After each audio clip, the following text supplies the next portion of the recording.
Gak bisa dipungkiri, selama kita hidup di tanah ini, kita gak pernah lepas daripada hukum taburan tuai. Dan ini mekanismenya, kita gak akan pernah bisa menaik lebih kalau kita gak menabur lebih. Itu sebabnya kalau kita mau mengalami mujizat, financial upgrade, kita belajar untuk menabur upgrade.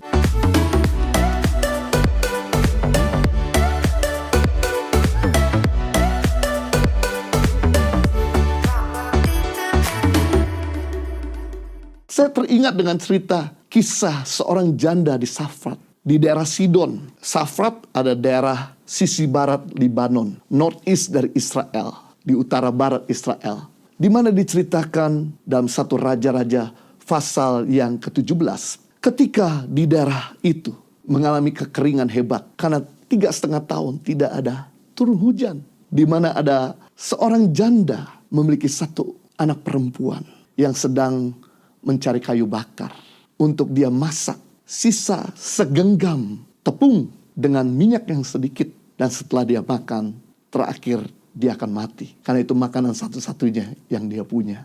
Datanglah Elia, nabi utusan Tuhan, kepada janda Sarfat ini. Dan kemudian Elia meminta untuk tepung yang sedikit segenggam tersebut diberikan kepada Elia. Dan janda Sarfat ini berkata, tidak mungkin. Ini adalah tepung terakhir dan minyak terakhir.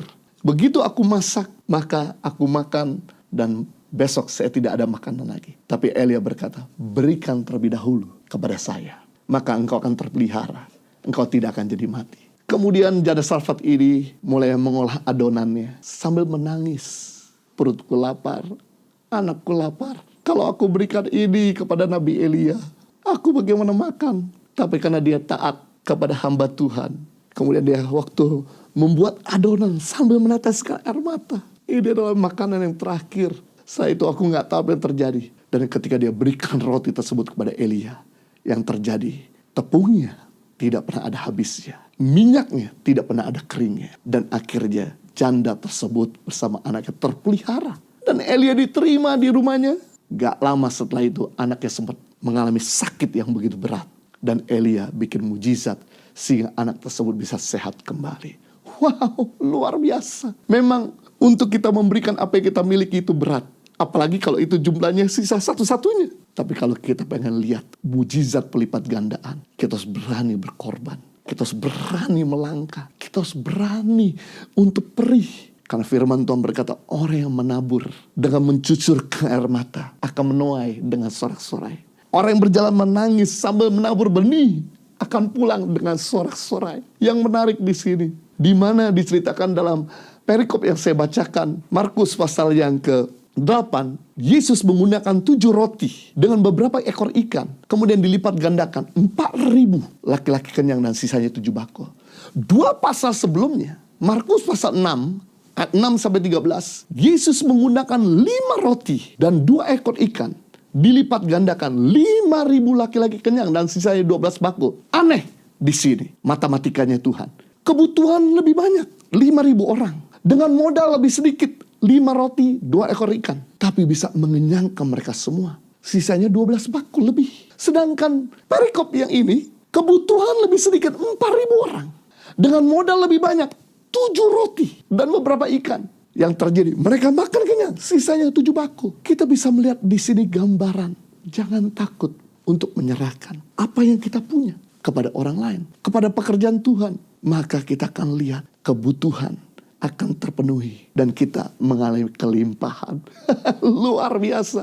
Saya teringat waktu kami putuskan satu keluarga, saya bersama istri membawa anak-anak meninggalkan Australia dan kembali ke Indonesia. Dan income saya dari hasil pelayanan. Beda waktu di Australia, income dari usaha dan cukup besar. Tapi begitu saya tinggalkan Australia, hidup dengan iman. Dan saya harus pisahkan 30% income kami untuk diberikan kepada orang-orang yang tidak mampu.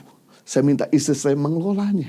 Dan istri saya mulai mengelola dengan income kami yang waktu itu nggak besar. Tapi kami berani berkorban 30%. At least istri saya mulai kelola untuk memberi makan bagi anak-anak yang diajarin baca tulis dalam bahasa Inggris. Istri saya mengelola kemudian memberikan pakai sembako buat mereka yang membutuhkan. Istri saya mengelola untuk memberikan pengobatan buat pasien yang tidak bisa berobat tapi yang andai dan ajaib.